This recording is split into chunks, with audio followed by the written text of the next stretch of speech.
seriously infected ear, very inflamed and very painful.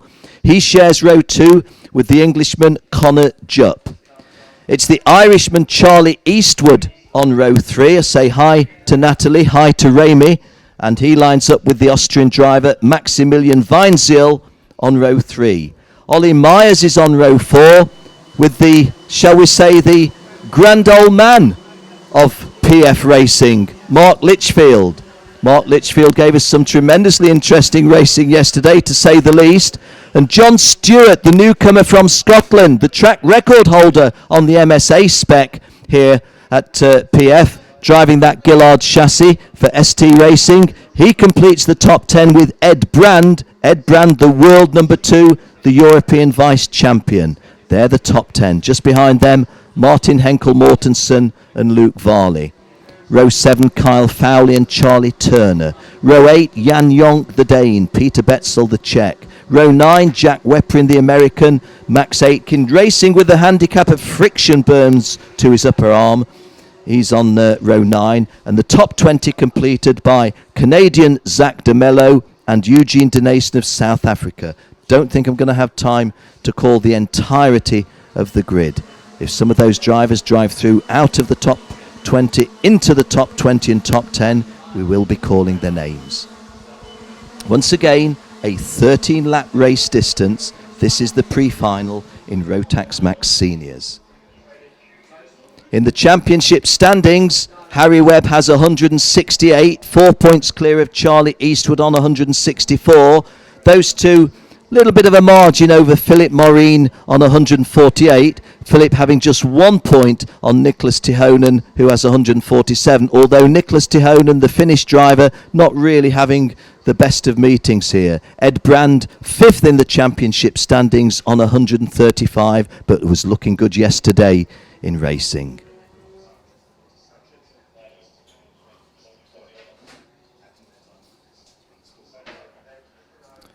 Well, Harry Webb is the driver to the left of your screen, coming towards you. Pierce Lehane is the one to the right. The bluer race livery of Pierce Lehane in cart 231. The green and white Tony Kart colours of Harry Webb in cart 222.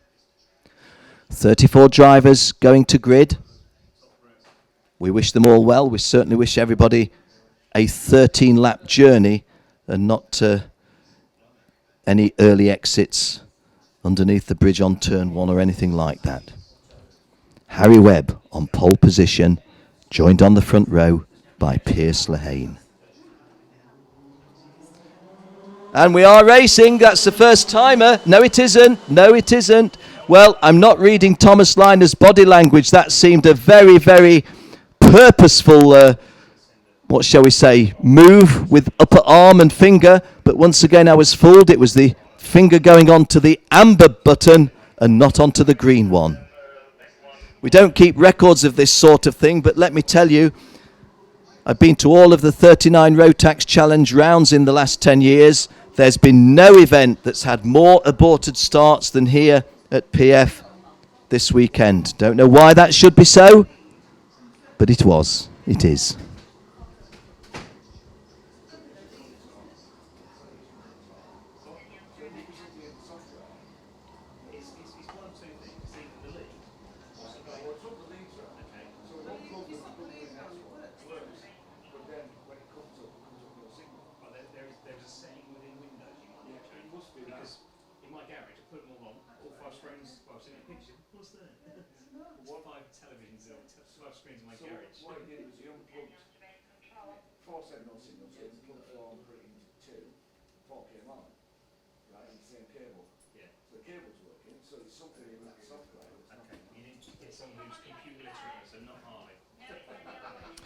Well, we try again. Don't want to say anything to put the commentators' curse in. I would just like them. It's the speed that's upsetting Thomas Liner. And they are racing this time for sure. And that's a good start by Harry Webb, good start by Philip Marine, good start by Pierce Lehane. But we've got drivers who've left the circuit. They weren't in the top half dozen. They're certainly not in the top half dozen now. Everyone keeping going, but having thrown away all 300 metres as Harry Webb comes off the Litchfield Bridge in this early lead. Piers Lehane, cart 231 in close action. So is Philip Maureen in cart 206. It's cart 206, Philip Maureen in second place, just trying to keep the pressure on, and he's made a move that may well take him to... and that was tight. There's a lot of crisscrossing, and Harry Webb having to go off from the right-hand side of the circuit to the left-hand side to close the door on Philip Maureen, which made Piers Lehane jump from the left-hand to the right-hand side. We had that scissor movement. It looked as if there was going to be some contact at some point, but we've got ourselves away with it. And Harry Webb has got himself a little bit of a cushion as a result of that. The margin as we go over on the opening lap is 0.35, which is healthy enough on the opening lap from pole position. Philip Maureen coming under pressure from Connor Jupp. Charlie Eastwood in fourth place, making enquiries of Connor Jupp whether he might be going a little bit further forward. I think I called Piers Lehane in the mix there as Charlie Eastwood goes up to second. Charlie Eastwood going up into second place, I do believe. Cart number 266, Connor Jupp, now having to see the back of the world number one, and Charlie Eastwood only having Harry Webb in front of him. Having said only having had Harry Webb in front of him, got that read a little bit wrongly, wasn't it? That was Philip Maureen I was looking at. Well, I'm half an eye on the driving standards flag coming out, and I keep thinking it's potential front runners, but it's Glenn van Drugenbroek who's picking it up, and he's not in the top 20. So without wanting to be disrespectful, don't believe that Glenn's outside of the top 20 contribution has featured in our racing at the moment. Philip Maureen continuing to hold there, but no, he isn't, because Charlie Eastwood takes the lead on the approach to the Lichfield Bridge, and the world number one goes into the lead. Looking over his shoulder, Harry Webb back into second place. And going through strongly is Mark Lichfield. Well, there was local track knowledge, because whilst those drivers in front, really you can't say they did anything wrong. Mark Lichfield just knew the angles, knew the way that the circuit raced, and all of a sudden the guy who I'm referring to as the grand old man in racing terms at PFI, Mark Lichfield, finds himself up into fourth place. Just taking my eye off that top running group. Behind Mark Lichfield fourth, Oliver Myers fifth, Martin Henkel-Mortensen sixth, Kyle Fowley seventh, Edward Brandt eighth, Connor Jupp has dropped down to ninth, and Piers Lehane dropped down to 10th. John Stewart, who's been going so well in these preliminaries, is out of the top 10 at the moment in 11th place. The Scot making his Rotax Euro Challenge, one of three Scots making the Rotax Euro Challenge debut. And into the lead goes Mark Lichfield. Mark Lichfield in cart 321 makes his way past the world number one, and Mark Lichfield is in the lead on the fourth lap. Now, what's Charlie Eastwood's answer? Charlie Eastwood racing with the heavy heart of having lost a great supporter in Northern Ireland this last week. Mr. Terry Wilkinson, Mr. Karting in Northern Ireland, helped Charlie throughout his entire career. His passing wasn't entirely unexpected. He was terminally ill, but Charlie's saying, you know, Ken, I really want to do well this weekend. I want to dedicate anything that I score this weekend to Terry's memory. Well, Charlie, you're running a great race in second place at the moment, but at the moment you are having to give second best to Mark Lichfield. Mark in his early 30s, and having raced since he was 8 years of age, I do believe. So pretty much a quarter of a century racing, and the vast majority of it here at PFI. Ed Brandt moving up from 5th to 4th, and that's at the expense of Harry Webb, I think. No, it wasn't. It was at the expense of Ollie Myers. Well, Mark Lichfield had that advantage of 0.15 of a second. Charlie Eastwood is really close to him, and Philip Maureen in turn close to Charlie. So these three clear of the rest as Piers Lehane climbs up a place. And, well, almost a move there by Philip Maureen on Charlie Eastwood, but Charlie Eastwood closing the door. But the Swedish driver, Philip Maureen, making a really concerted effort to get past Charlie Eastwood. Charlie glances ever so quickly over his right shoulder, bids to take the lead off Mark Lichfield, and going with him is Philip Maureen, and Mark Litchfield goes from first to third. Charlie Eastwood 1, Philip Maureen 2, Mark Litchfield 3, and Edward Brand now right on the tail of those front-running 3 to make it a front-running 4. This is lap 6 of a 13-lap senior pre-final. Round 3 of the Rotax Euro Challenge 2013. Jan Jonk is way downfield in 28th place. Why am I telling you who's in 28th place? Would you believe it? He's just set the fastest lap. 57.2 for the driver in 28th place. Charlie Eastwood, Philip Moran, Mark Litchfield, and Charlie Eastwood bidding to take the lead under the bridge, and does so. Charlie Eastwood back in the lead. Going over the Litchfield Bridge. Charlie Eastwood leads. Philip Maureen second. Mark Litchfield looking over his shoulder. Well, Mark Litchfield will see Ed Brand, and there goes Philip Maureen bidding for the lead and takes the lead.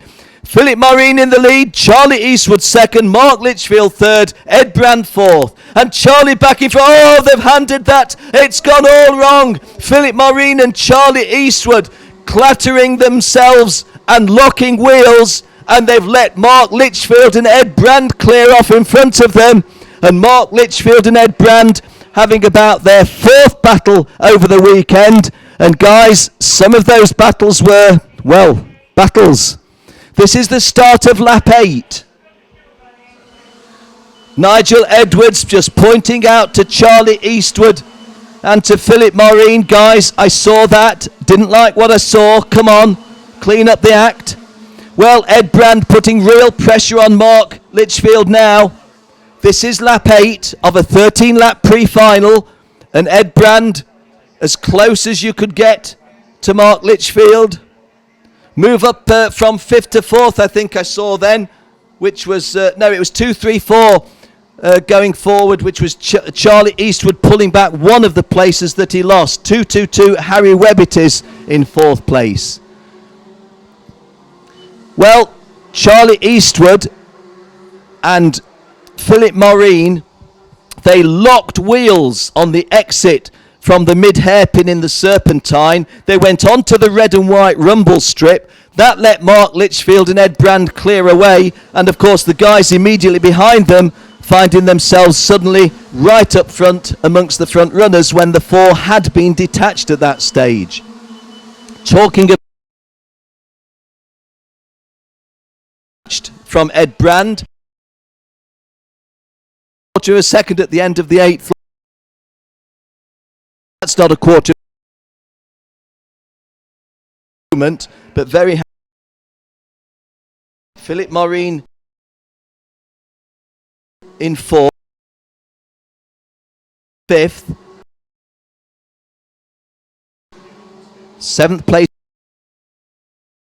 screen, but I don't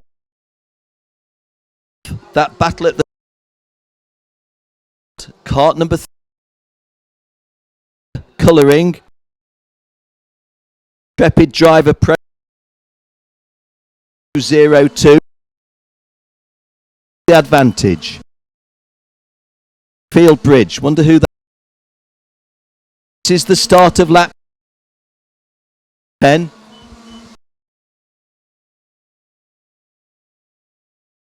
Come off what would be pit lane in the Formula 1 race onto the inner part before you go back onto the Formula 1 at United States Key. Just reminds me of it.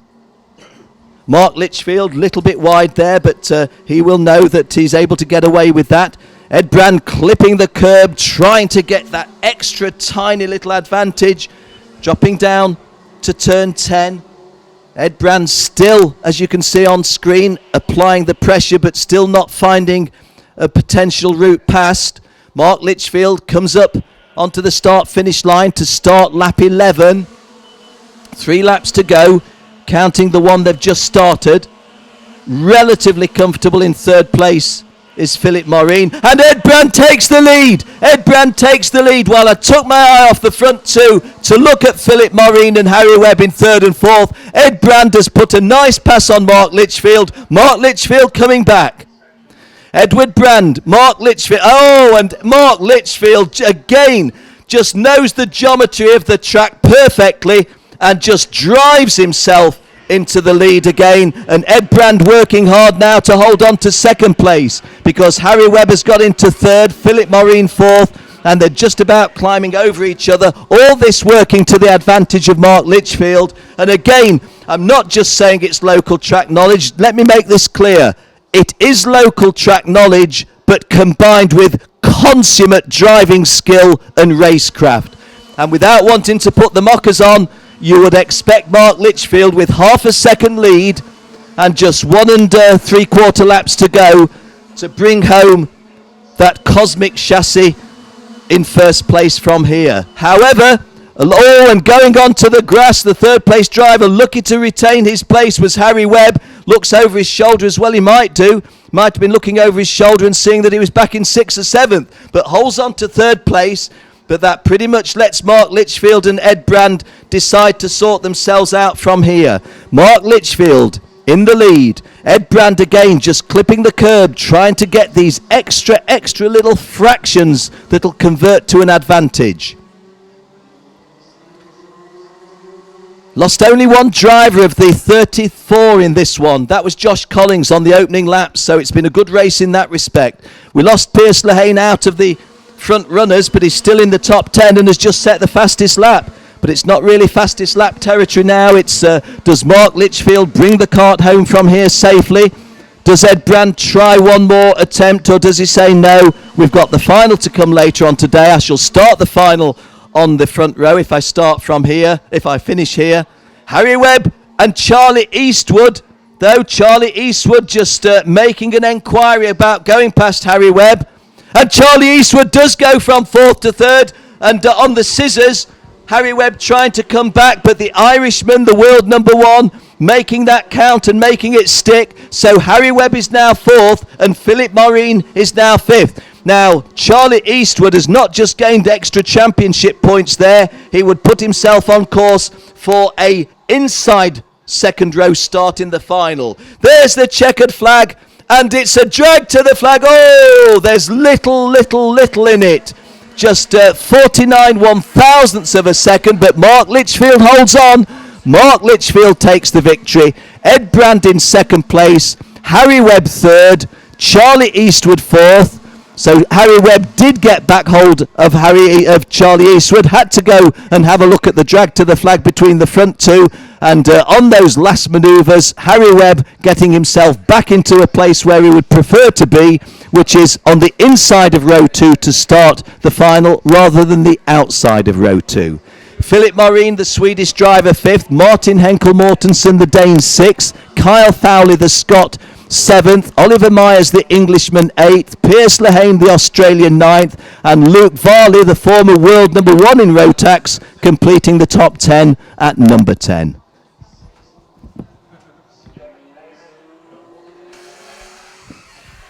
Well, let's have a more quiet look at this.